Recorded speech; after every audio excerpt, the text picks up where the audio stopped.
Have you ever wanted to play a martial artist who excels at flying around the battlefield while devastating his enemies with lightning fast blows? Well, if you wanted to play this character in Daggerheart, that's too bad because you can't. Well, I'm kidding. So, as of right now in Core Daggerheart, there is no martial artist or monk class.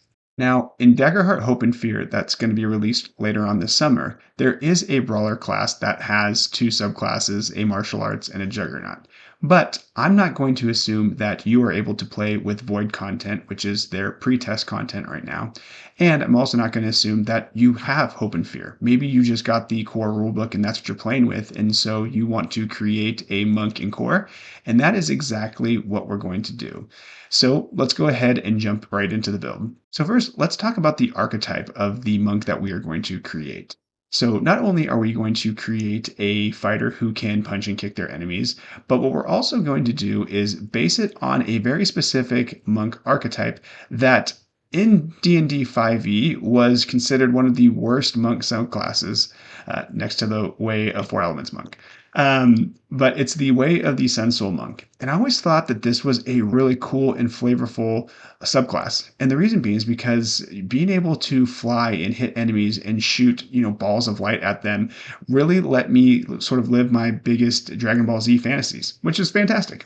As someone who grew up watching Dragon Ball Z in high school and in their teens and their 20s, and their 30s. To me, it represents the pinnacle in martial arts combatants. And so we are going to build exactly that today. Now, when I think about this character, I also want to have a very solid support character. This is going to be someone that not only is going to do all the cool things that we want a Sun Soul monk to do, but it's also going to be someone who is going to be very good at social encounters, and we're going to be able to draw the ire of the enemies. And I think that creating this character that can be this force on the battlefield that can taunt enemies and cause them to to attack them, I think is a really cool feature. And we're also going to be creating in what I think might be one of my favorite and best support characters in the game. And I'm really excited to dive into the build with you guys. So let's go ahead and do that. So for our starting class, we are going to be going Seraph. So when you take a look at the Seraph, they get access to the Splendor and Valor domains. And they start with an evasion of 9, which isn't great. It's actually one of the lower evasions for starting classes. That's okay because we are going to be an absolute beast at taking damage. Their hope feature is called Life Support. And what happens is you spend 3 hope to clear a hit point on an ally within close range. So this just gives us some ranged emergency healing, which is great. Now, Seraphs get access to one of my favorite class features, and it's Prayer Dice. Let's take a look at what it does. At the beginning of each session, roll a number of d4s equal to your subclass's spellcast trait and place them on your character sheet in the space provided. These are your Prayer Dice. You can spend any number of Prayer Dice to aid yourself or an ally within far range. You can use a spent dice value to reduce incoming damage, add to a roll's result after a roll is made, or gain hope equal to the result. At the end of each session, clear all unspent hope die. So this is fantastic. One, you get these once per session, which means that even if you stop mid-combat, you get to roll prayer dice during your next session, which is pretty cool. But the big thing for us that's really important is that you can use your prayer dice to give yourself hope. So even at level 1, on average, a d4 is 2.5. Rolling 2 of those is you're going to be able to get 5 hope that you can give to yourself or an ally, most likely to ourselves, and just create a resource for the party, which is incredible. For our subclass, we are going to be taking Winged Sentinel. And this was kind of tough because I felt like Divine Wielder actually had some better use of generating resources like clearing stress or health or getting health back. So it was a little bit of a toss-up, but I felt like if we were going to create our best version of a Super Saiyan or whatever Sun Soul Monk looks like for you, then I felt like having Wing Sentinel is probably the best route to go. And let's take a look why. So as you can see, we get Wings of Light. You can fly, and while flying, you can do the following. You can mark a stress to pick up and carry another willing creature approximately your size or smaller, or you can spend a hope to deal an extra 1d8 damage on a successful attack. So If I were playing this character, I don't know if I'd necessarily want to sprout wings like Angel from X-Men. I would probably just have flying being something that I have an innate ability to do. And I like the fact that you can actually use it to help an ally out or a willing creature. And I can think I actually playing in my Witherwilds campaign, I didn't take this subclass, but right in the first sort of group encounter that we had, I remember thinking, wow, it'd be really nice if I could fly right now. So flight is always fantastic, and I think it's incredible that you get this right from the get-go. But what we're really here for is the ability to spend a hope to add a D8 worth of damage, which on average is going to increase our damage output when we spend a hope by 4.5. And to put that into perspective, that on average is more than something like the Elementus trait that the sorcerers get, where you get to spend a hope and add a +3. So it's actually a pretty good feature, and I think it definitely fits very well for what we're trying to do. So for our traits, because strength is our primary spellcasting modifier, that's what we're going to have be our 2. So we're going to have a 2 for strength. One of our plus ones, we want to make sure we make it to presence, because as I mentioned earlier, we want to be able to uh, be really good in role play situations, but also this is going to have a mechanical benefit for us in the future. So stay tuned for that. And I would say probably agility. And just having agility sort of makes sense. We're this really strong, fast character, which I think is fantastic. I would say if we're going to dump a stat, let's maybe dump knowledge. We're not going to be very smart. We've got some decent instincts. There's some things that we can do well, but we're really going to be focused on being strong and fast and charming. Now, for our weapons, we are going to be taking Arcane Gauntlets. So this requires strength to use, and that's a range of melee, and its damage is 1d10 plus 3 magic, and its burden's two-handed. Now, here's the thing about Daggerheart. If you want to use a magic weapon like we are doing, you have to have a spellcast trait. And so the Seraph is actually the prime spellcasting character to use Arcane Gauntlets because they use strength. You can take Arcane Gauntlets as another class, but that would mean that you're using strength when maybe instinct's your spellcasting trait. So something to note, which I think also makes sense as to why being a Seraph is what we want to do if we're going to be a monk, at least so far in core. And the other thing I would also look at doing is just these are arcane gauntlets, but you don't necessarily have to wear those. You can flavor those how you want. Maybe you're just powerful doing magic damage because of your innate ability to channel your inner light.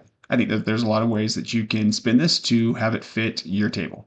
For your second weapon, you can pick whatever you want. I'd probably take a grappler because it feels like it's kind of in range. And maybe if you wanted to have like a Scorpion's Get Over Here from Mortal Kombat as an option, you could do that. As for starting armor, it really doesn't matter what you take because we won't be using it. And so I would say, maybe take something like Gambison armor, just if you wanted to have something that increased your evasion. Now, for our domain cards, the one for me when I think about having a character that is a monk is not wearing armor and being very, very durable and being someone that can take a lot of punishment. And so for us, why we didn't take any armor or really need any armor is because we're taking bare bones. Let's take a look. When you choose not to equip armor, you have a base armor score of 3 plus your strength, and you use the following as your base damage thresholds. For tier 1, 9 and 19, tier 2, 11 and 24, tier 3, 13 and 31, and tier 4, 15 and 38. Okay, so let me break this card down a little bit for you.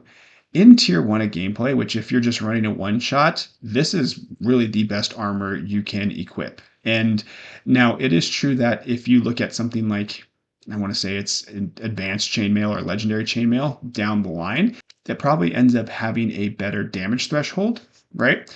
However, the fact that we get to have an armor score based on our strength is a very big deal. And the reason I say that is because right now our armor score is 3, plus we're going to have a strength of 2. That makes it 5. So we have 5 armor slots when if you look at, even if you were taking full plate, you'd only get 4 at tier 1 of gameplay. So I think having something that scales with your armor makes sense. Now, this may be a little suboptimal because we have to hold this card in one of our domain slots. So if you find that it gets a little bit tricky to have, 4 slots or 4 other domain cards that you are using in your loadout, then I would understand if you took armor and you can totally do that. But we are actually going to be building around that. So knowing that bare bones is going to be core to our build with the monk, we're going to be actually trying to optimize around that. So don't worry about it if you think it's suboptimal. So for our second domain card, it really was kind of tough for me to figure out which one we should take. And I think that when I look at if we are creating this version of a Sun Soul Monk, my goal is to get these characters online as quickly as possible. And for most of our builds, that's level 1. And we're going to do exactly that. So the domain card we are going to be taking is Bolt Beacon from Valor. Let's look at what it does. Make a spell cast roll against a target within far range. On a success, spend a hope to send a bolt of shimmering light towards them, dealing d8 plus 2 magic damage using your proficiency. The target becomes vulnerable and glows brightly until this condition is cleared. So there's a couple of things I really like about Bolt Beacon. One is that you don't have to spend a hope until you make a spell cast roll and you know you hit, which is fantastic. There are some domain cards where you have to spend a hope, then make your spellcast roll, and you could roll like crap, and that wouldn't feel great. Now, the other thing I really like is that this uses your proficiency. So this is actually going to be scaling up with us. So as we move throughout the game, we can use this and we keep rolling additional d8s. Additionally, what I like is that not only is this a very good far ranged attack, but it also puts the vulnerable condition on an enemy, which is huge. This makes it so when you or another player character attack this target, they get advantage on it, and that's fantastic. Or if the GM takes the spotlight, they have to use their entire spotlight to clear this condition in some way, shape, or form, which is great. You are just helping out with action economy and you're getting a really nice range damage attack. Something also to note, when you use your Winged Sentinel feature, there's nothing in there that says you have to make a melee attack. It says that you can, when you make an attack. So you can use a hope to increase the damage by 1d8 if you wanted to. That's kind of expensive for 2 hope to drop 2d8 and plus 2, but it is something you can do if you feel like you need to get a little bit of extra damage off. For our ancestry, we are going to be a Fumin, which is going to be a fawn and a human mix. So when we look at the fawn, we're really here for that second feature, which is going to be kick. When you succeed on an attack against a target within melee range, you can mark a stress to kick yourself off of them, dealing an extra 2d6 damage and knocking back either yourself or the target to very close range. This is really cool. So I just view this as doing something more like your Fury of Blows, like you would do in other tabletop RPG systems. And being able to mark a stress to add 2d6 worth of damage is fantastic. That on average is 7 points of damage. And if you do succeed, being able to either knock the enemy back or to push yourself and give yourself some additional movement is an absolutely fantastic feature. So I think it's really on point for what we're trying to create for our Sun Soul Monk. Now, for human, we're going to be taking their first level feature, which is high stamina. You gain an additional stress slot at character creation. So this is great. This now gives us an extra resource that we have going from 6 to 7 stress right from the get-go, and that feels pretty awesome.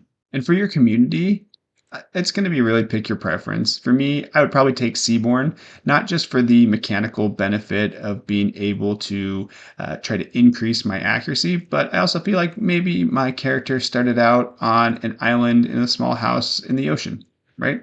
That seems like it's pretty on point for what we want to do. But really kind of pick your preference. I think Seaborn has probably the best mechanical feature, but that's sort of up to you. As for our experiences, these are going to be pick your preference. With this character, I actually don't have any mechanical benefits. The two for me that I came up here was Inner Light, and this is going to be maybe adding to a spellcast roll when I try to heal one of my party members, because we do have that option, and there are some abilities that require spellcast rolls to heal. Or you could have something like Over Here, which is you're trying to pull the attention of enemies. So if you are making some rolls to do that, like a presence roll, you can actually increase that to try to get the enemy to attack you.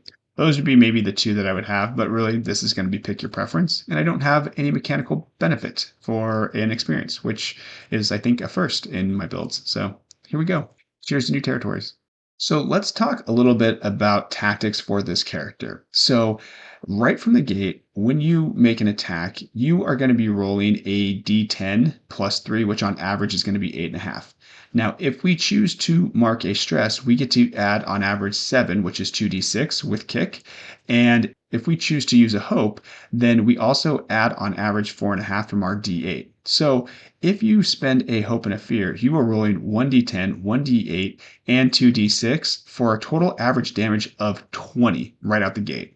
And that is fantastic, especially when you factor in that you have prayer dice, in which you should be able to generate about 5 hope per session just based on your spellcast rolls currently. So you are going to be also having some really solid damage thresholds, and you're going to have a high armor score of 5. So you get to just jump right into the fray and not worry about how much damage you're going to take, because you're going to be able to absorb a lot of it. And in an emergency situation, you still have your class hope feature where you can spend 3 hope to heal yourself or an ally within close range. So yeah, we are not only this bastion of light on the battlefield, but we also are a source of support for our party.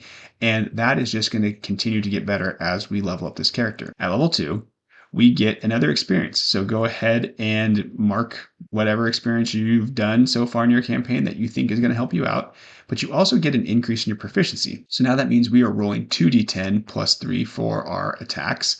And if we got improved arcane gauntlets, or how I would flavor that, our skill has gone up using our fists, then you're doing a d10 plus 6, which is pretty cool. For our level up options, there's a few that I think we need to take a look at. The first one is increasing our traits. So what we want to do is we want to increase our strength, and we want to increase our presence. Okay.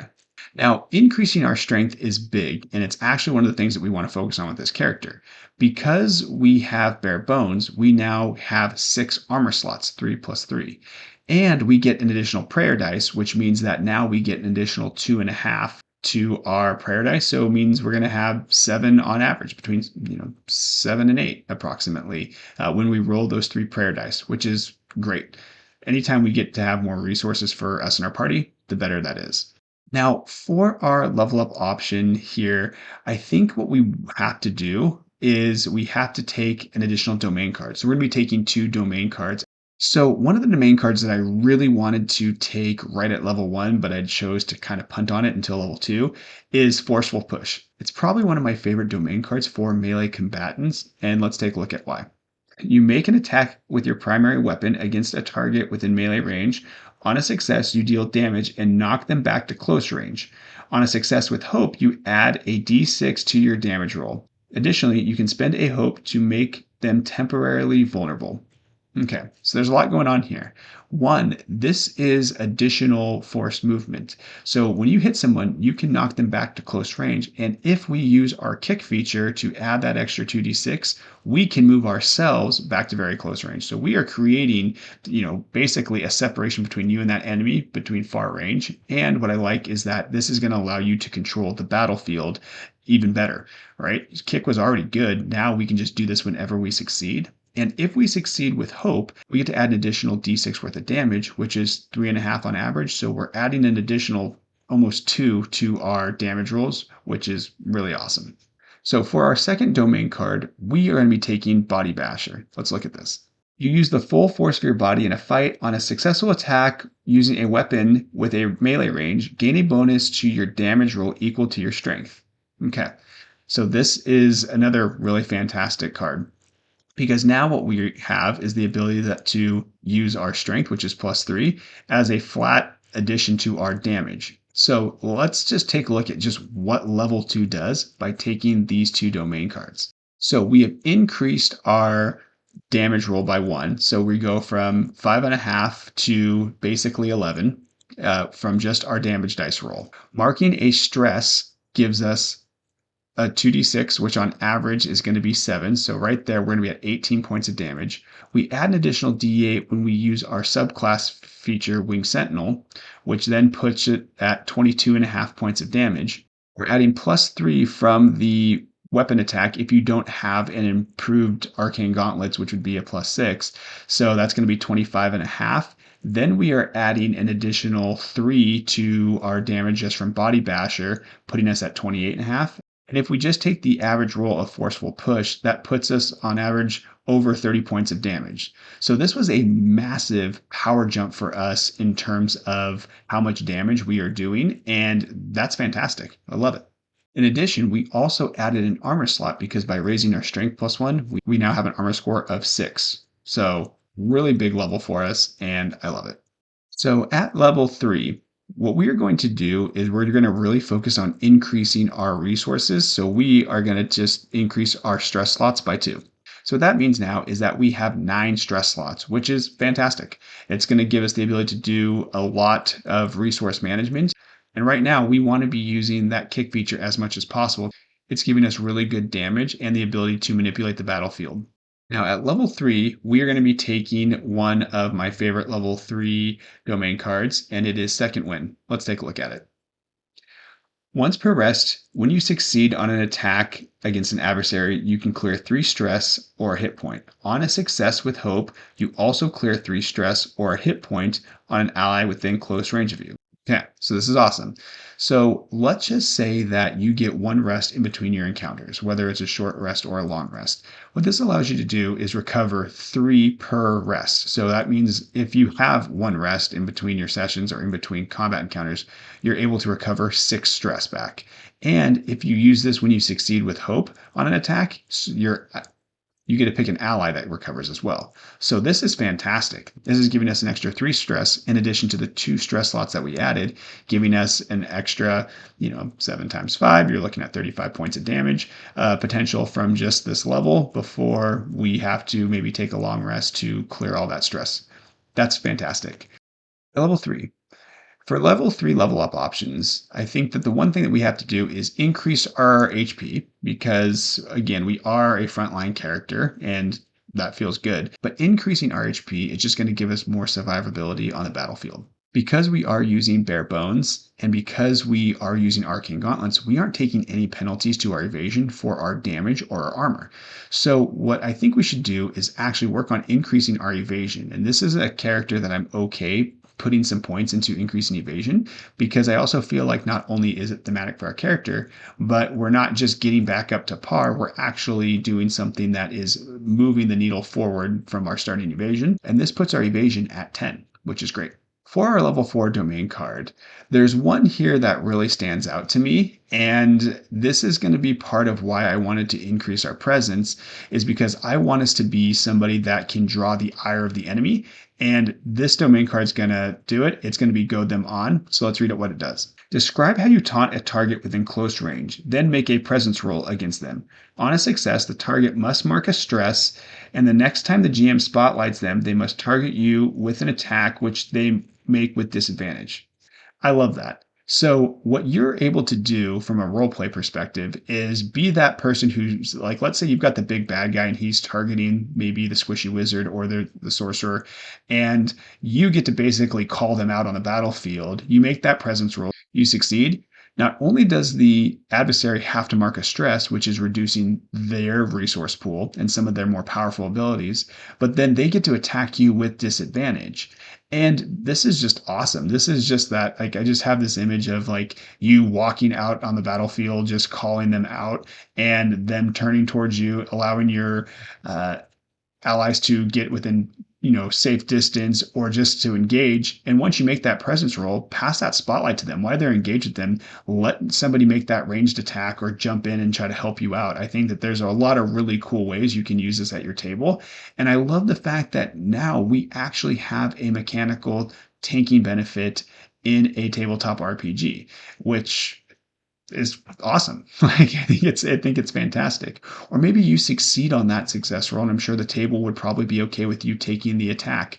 That adversary now has to use its spotlight to attack you. So really, really cool. And you are going to be able to take that damage. At level 5, we are officially in tier 3 of gameplay, which is fantastic. So now we get an extra experience, we get an extra proficiency. So now we are doing a 3d10 worth of damage on a hit with our arcane gauntlets, plus going to be 6 or 9 at this point, hopefully.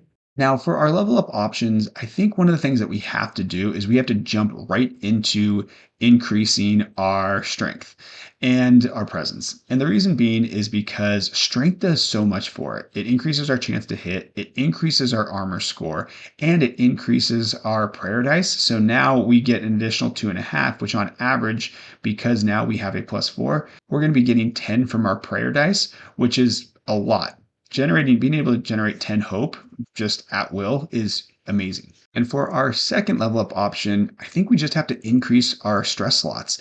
We are going to be using stress quite a bit, especially because now we're to a point where, because we have bare bones, we only have about 4 different domain cards we can hold in our loadout. So that means that we're going to be using stress to swap between the abilities we want when we need them. So increasing that's going to be really, really important. So this gives us a total of 10 stress slots, which is going to be fantastic. You've tacked that on with the fact that we have second wind that we can use once per rest. So you're getting at least 13, if not 16 uses of stress in some way, shape, or form.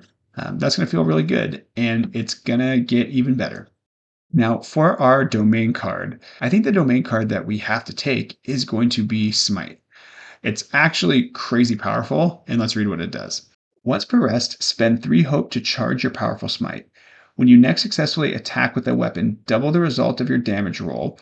This attack deals magic damage regardless of the weapon's damage type.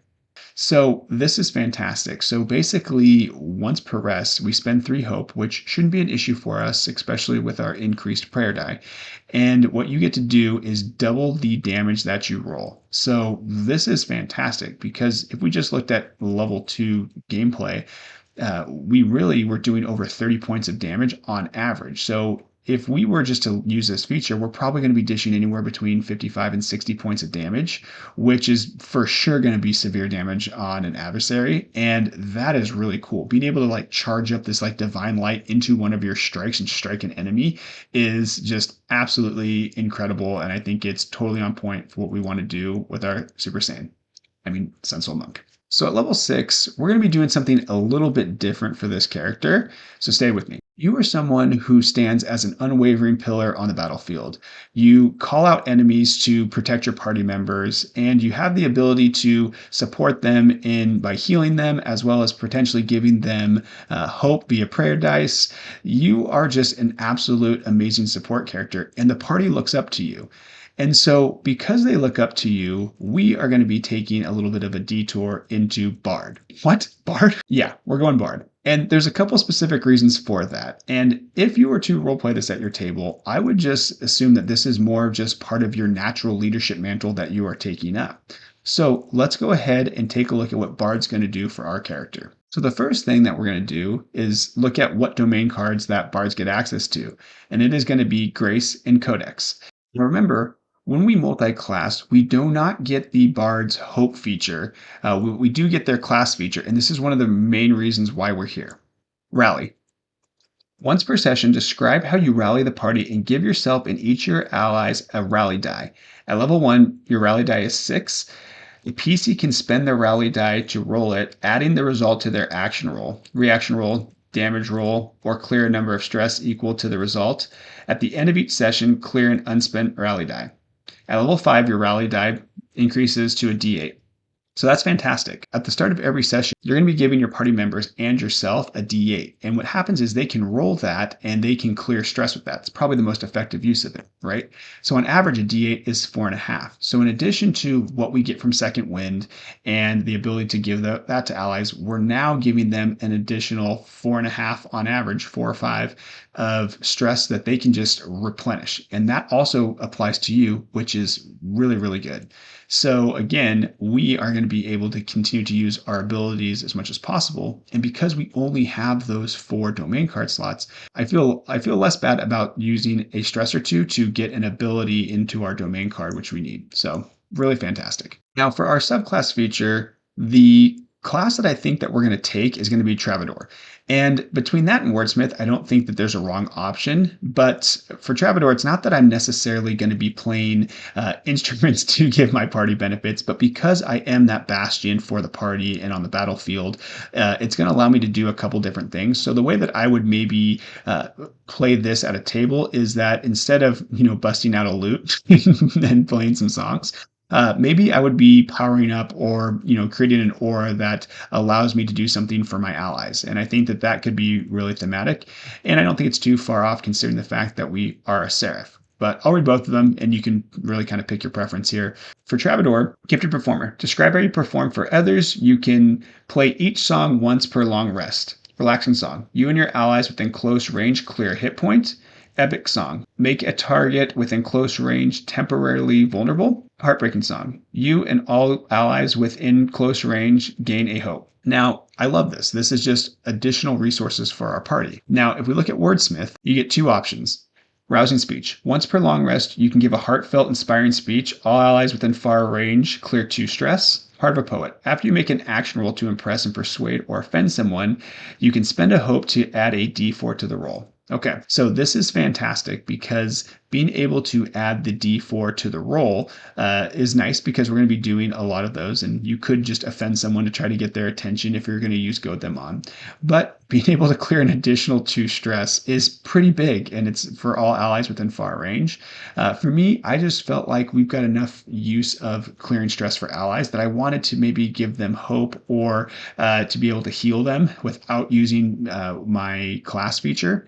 Additionally, when I use Goad Them On, being able to sort of position that as drawing, using my energy to draw the enemy's ire and make them vulnerable. Maybe I'm just charging up and giving them, this ambiance of fear that they're just not ready for. So then when I combine that with Goad Them On, they get the vulnerable condition, they have disadvantage on the attack, and they're forced to attack me. I just felt like, to me, that was a really cool way to increase my Goad Them On if I wanted that to be kind of a core mechanic for what I'm looking at. But I don't think there's a wrong answer here. As for our domain card for this level, we are going to be taking Rise Up. And I really, really like this card, so let's see what it does. You gain a bonus to your severe threshold equal to your proficiency. When you mark 1 or more hit points from an attack, clear stress. So now we have an additional way to clear stress, which basically means that anytime we take damage and have to mark a hit point, we're clearing stress. So basically, we're taking major damage or higher, we are good to go, and that's amazing. So this type of feature is awesome because it's something that just happens, right? Being able to increase our severe damage thresholds and being able to clear stress is fantastic. So having this in our back pocket is going to feel really, really good. Level 7.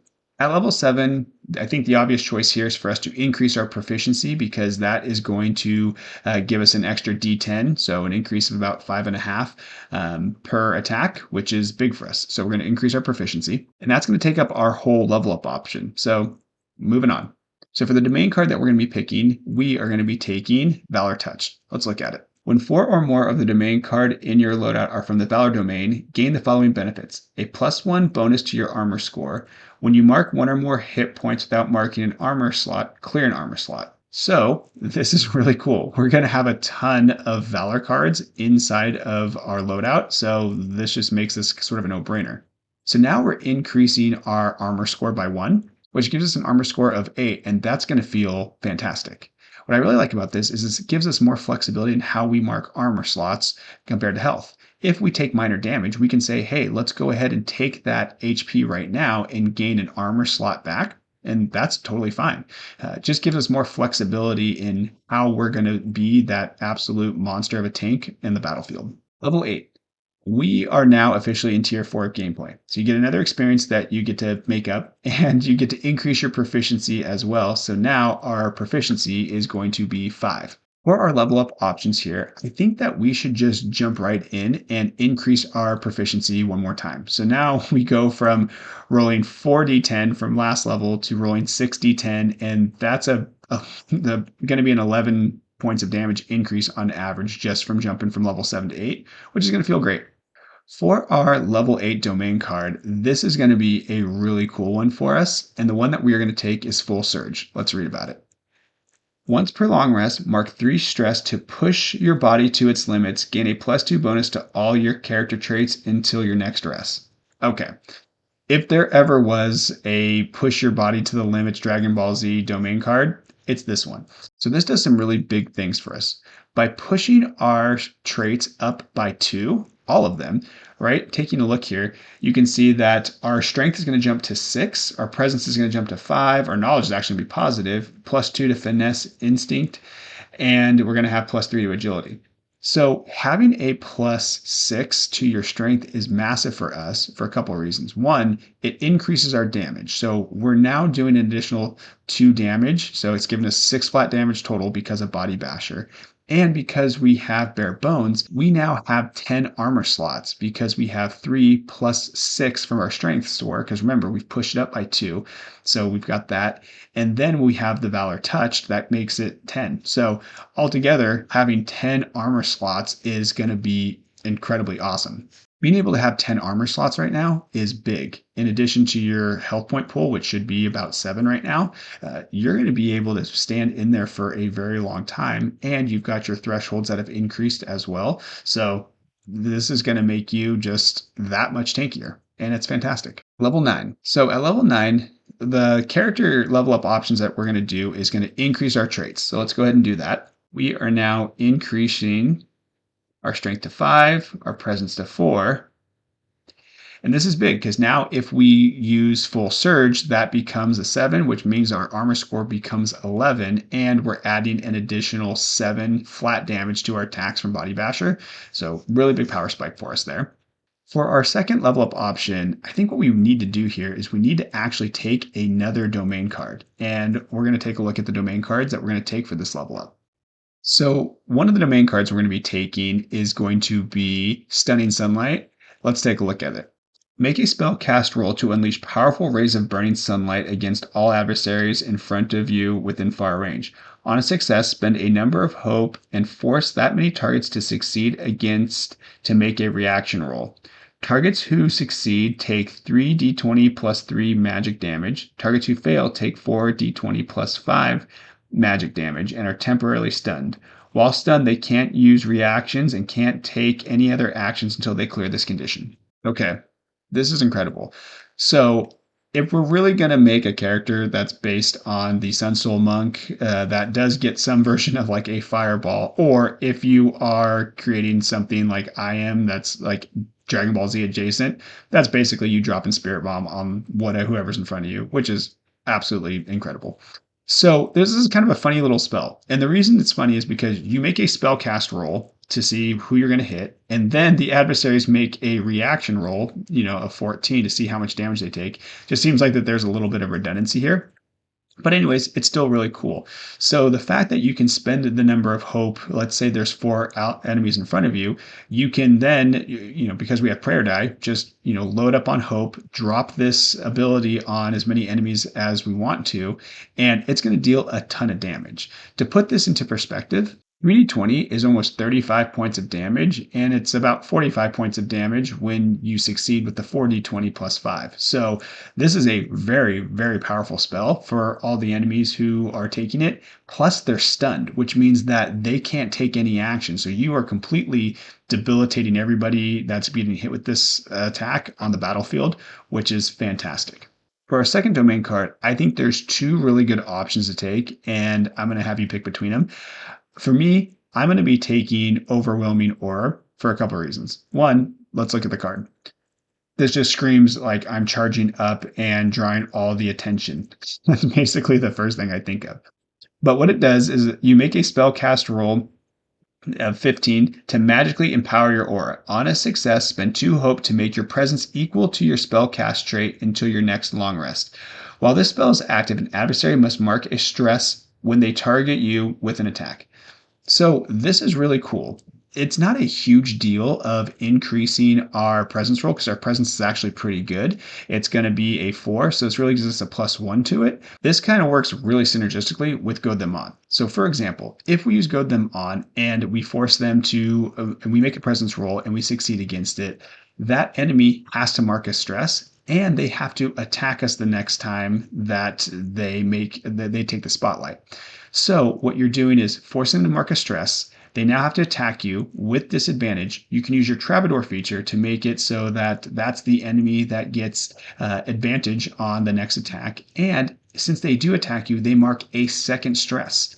So by combining these two abilities, you are really depleting the resources that an adversary has. Now, granted, you're making yourself the target of that, but also this works against all enemies. So if you are fighting multiple enemies, anyone who's taking a swing at you is going to be marking a stress and reducing their ability pool, which is a really cool way to help aid the battlefield. And I think it's fantastic. Now, the second feature, and this is probably one of the more mechanical ones that I think would probably make some sense, is going to be Shield Aura. So let's take a look at it because it's actually pretty cool. You mark a stress to cast a protective aura on a target within very close range. When the target marks an armor slot, they reduce the severity of the attack by an additional threshold. If the spell causes a creature who would be damaged to instead mark no hit points, the effect ends. You can only hold shield aura or one or more creature at a time. So what this basically means is that if you mark a stress and cast this on yourself, you can reduce the damage thresholds by one all the time. And if for some reason you're going to be taking minor damage, you take no damage, the spell goes away. You still reduce damage at the cost of one stress. This actually, as I say it out loud, might actually be the one to take, especially if you decide that, hey, I don't want to use, if I don't want to use bare bones because I don't want to have that limited number of slots, you could even use something like Gambeson armor and put something like this on, and it would still increase your evasion. And even though your thresholds are lower, you're using this to where you're constantly going to have that up anyways, and you've got a ton of armor slots. You'll have less armor slots if you don't have bare bones. But you see what I'm saying. This gives you a lot of flexibility on how you want to play this character, which is cool. I just felt like, if we're going to be really trying to goad enemies on, and especially if you're talking about fighting, major bosses and they're going to be putting out a lot of damage, you can take it. So at level 10, for our level up options, I'm going to say let's go ahead and increase our hit point pool by one. I feel like it's pretty low. I mean, having 7 hit points at level 10 might be a little bit lower, especially for a tank. But I feel like we've got enough uses and resources to manage our stress. So in addition to that, I'm going to say let's go ahead and upgrade our subclass. And the subclass upgrade we are going to take is Winged Sentinel, and let's look at what it does. Ethereal Visage. Your supernatural visage strikes awe and fear. While flying, you have advantage on presence rolls. When you succeed with hope on a presence roll, you can remove a fear from the GM's fear pool instead of gaining a hope. Okay. So this is just going to be sort of the capstone for us on trying to goad enemies, right? So if we have our overwhelming aura active and we have this feature, we are getting advantage on our presence rolls. That presence roll is now going to be using our strength, which is fantastic. And we're going to be able to remove a fear die if we succeed with hope, and we're going to be able to create the vulnerable condition on them so that the next attack is going to have advantage, and they have disadvantage on us on their next attack. So that is really just kind of a boss lockdown mechanic, and I think that that is on point for the Sun Soul Monk that we are so desperately creating. It's really, really fantastic for having a character that is going to be making a lot of presence rolls. Now, for our final domain card that we're going to be taking, I think what we have to be taking here is Unyielding Armor. So let's see what it does. When you mark an armor slot, roll a number of d6s equal to your proficiency. If any roll a 6, reduce the severity by 1 threshold without marking an armor slot. This is, again, just making us as tanky as possible. So let's talk about how Unyielding Armor would interact with Shield Aura. Basically, the way that it works is that if you take minor damage, you take no damage, right?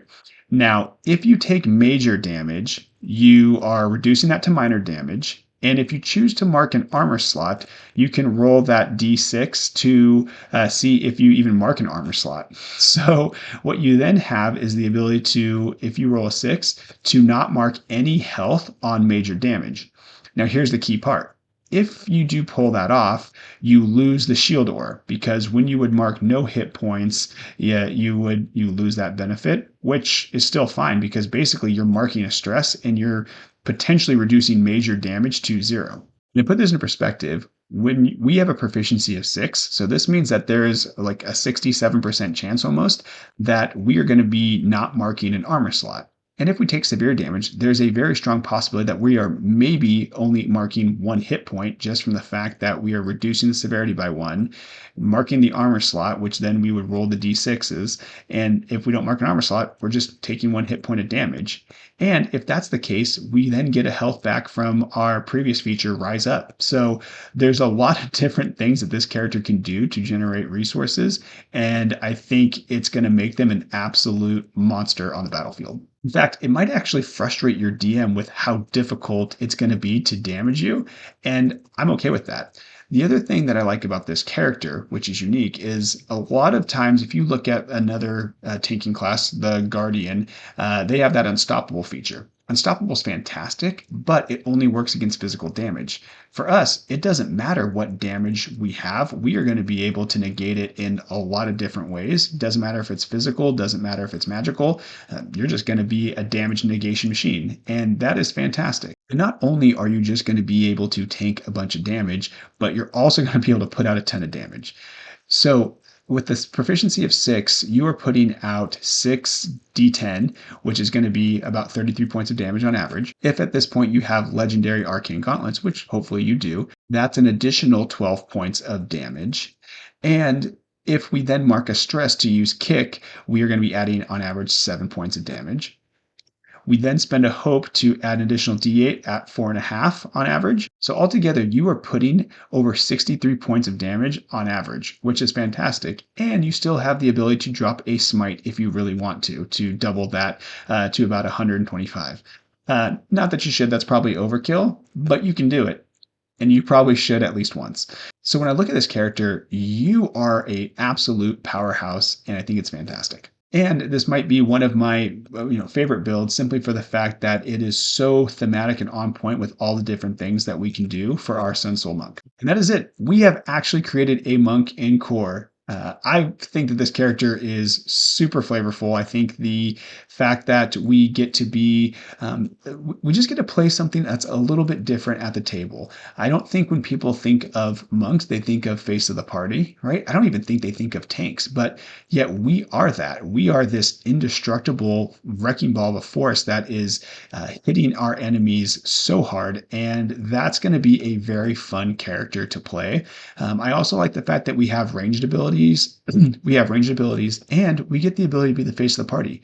Our presence is going to be very good, and so we have the ability to succeed in social situations, and especially with some of the things that we're taking at later levels, I think it's just going to put us into a position to be even better. Hopefully you guys enjoyed this build. Leave me a comment down below if there's maybe some things that you would do differently. Subclass would go with the Bard. It doesn't really matter if you took Grace or Codex. I think that if you take Codex, there's a strong case to be made to take Teleport at level 5. It's a level 5 domain card, and that would give you that instant transmission flavor to teleport your whole party out of danger, which would have been really cool. But I just felt like between some of the things that we wanted to do and the resource management with the stress, that diving into those domains would have been a little bit difficult, and we'd be sacrificing a lot just because our levels 6, 7, 8, 9, and 10 cards are just so good. There is a level 1 Grace domain card called Inspirational Words that I felt like were kind of on point if you are that vocal leader at your table.